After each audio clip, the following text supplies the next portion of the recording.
বাংলাদেশের নৌকা মানেই মাথায় আসে আওয়ামী লীগ। একইভাবে ধানের গোছা বা শীষ দেখলে মনে নাড়া দেয় বিএনপির কথা। দেশের সবচেয়ে জনপ্রিয় দল দুটি যুগের পর যুগ ভোটের সময় এই দুই প্রতীক ব্যবহার করায় মানুষের মনে স্থায়ীভাবে বিষয়টি গেঁথে গেছে।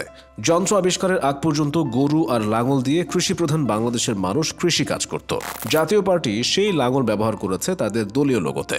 জামাতের ক্ষেত্রে ঘটেছে প্রতীক বিড়ম্বনা। ভোটে উচ্চ আদালতের প্রতীক দাঁড়িপাল্লাকে ব্যবহার করত দলটি। উচ্চ আদালত জানিয়েছেন এটা চলবে না। বাংলাদেশে ছোট বড় সব মিলিয়ে নিবন্ধিত দলের সংখ্যা 49টি। সবারই রয়েছে আলাদা প্রতীক। তবে মানুষের মধ্যে পরিচিত অল্প কিছু মার্কায়। দলের প্রভাব কমতে থাকলে মার্কার পরিচিতিও কমে। একসময় জাসদের মশাল, সিপিবির কাস্তে বেশ পরিচিত থাকলেও এখন মানুষ কমই জানে সেগুলোর কথা। আবার এবার নির্বাচনে পরিচিত হয়ে উঠেছে ঈগল আর ট্রাক। আওয়ামী লীগের মনোনয়ন না পেয়ে স্বতন্ত্র হিসেবে দলের নেতারা এই দুটি প্রতীক ব্যবহার করছেন। নির্বাচনে রাজনৈতিক দলগুলোর জন্য 64টি প্রতীক ঠিক করেছে নির্বাচন কমিশন। নদী ও কৃষির পাশাপাশি ফল, ফুল, পশু পাখি, দৈনন্দিন ব্যবহার্য সামগ্রী গুরুত্ব পায় প্রতীক বাছাইয়ে। পাকিস্তান আমলে আওয়ামী লীগ প্রথমবার ভোটে অংশ নেয় 1954 সালে। তখন দলের নাম ছিল আওয়ামী মুসলিম লীগ। ক্ষমতায় থাকা মুসলিম লীগকে হারাতে আওয়ামী লীগ সমঝোতা করে কৃষক শ্রমিক পার্টি, নেজামী ইসলাম পার্টি, গণতন্ত্রী দল ও খিলাফতে রাব্বানী পার্টির সঙ্গে জোটের নাম হয় যুক্তফ্রন্ট। এই জোট পূর্ব বাংলার ঐতিহ্যকে ধারণ করে প্রতীক হিসেবে বেছে নেয় নৌকা। প্রতিদ্বন্দ্বী মুসলিম লীগের মার্কা ছিল হারিকেন।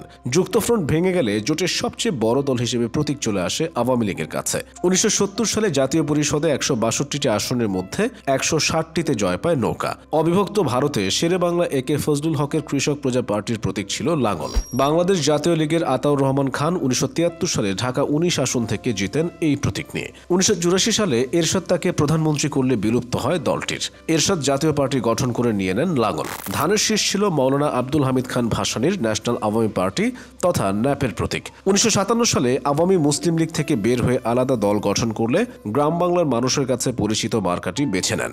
ন্যাপও পরে ভেঙে যায়। চীনপন্থী ও মস্কোপন্থী দুটি ধারা তৈরি হয়। স্বাধীনতার পর মস্কোপন্থী ধারার নেতা হন মোজাফফর আহমদ। প্রতীক হিসেবে বেছে নেন কুঁড়েঘর। ধানের শীষ থাকে ভাসানীর হাতে। তার মৃত্যুর পর সভাপতি মশিউর রহমান জাদু মিয়া দলবল নিয়ে চলে যান বিএনপিতে। 1979 সালের নির্বাচনে বিএনপি ব্যবহার করে ধানের শীষ। আরও অনেক দলের মার্কায় রয়েছে কৃষি উপকরণ, যেমন সিপিবি নিয়েছে কাস্তে, বিপ্লবী ওয়ার্কার্স পার্টি নিয়েছে কোদাল, নতুন নিবন্ধিত তৃণমূল বিএনপির মার্কা সোনালী আঁশ।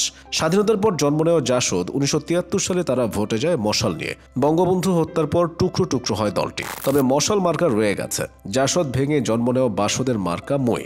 বাংলাদেশ জাসদ বেছে নিয়েছে মোটর গাড়ি। বিএনপির সাবেক রাষ্ট্রপতি একিউএম বদরুদ্দোজা চৌধুরী বিকল্প ধারা গঠন করার পর প্রতীক নেন কুলা। তার কথাই ছিল কুলা দিয়ে ধানের চিটা দূর করবেন। ফল ও ফুলকে বেছে নেওয়ার প্রবণতা রয়েছে। জাতীয় পার্টি থেকে বের হওয়া বিজেপির মার্কা কাঁঠাল, ন্যাশনাল পিপলস পার্টির প্রতীক আম, বাংলাদেশ কংগ্রেসের ডাব। নতুন নিবন্ধিত ইনসানিয়ত বিপ্লব বেছে নিয়েছে আপেল। ইসলামী দলগুলোর মধ্যে গাছ ও ফুল বেছে নেওয়ার প্রবণতা বেশি দেখা যায়। জাকের পার্টির প্রতীক গোলাপ ফুল, তরিকত ফেডারেশনের ফুলের মালা, জমিয়তে উলামায়ে ইসলামের খেজুর গাছ, খেলাফত আন্দোলনের বট গাছ। তবে হাত পাখা নিয়ে লড়ে চরমোনাই পীরের দল ইসলামী আন্দোলন। দেয়াল ঘড়ি বেছে নিয়েছে খেলাফত মজলিসের একাংশ।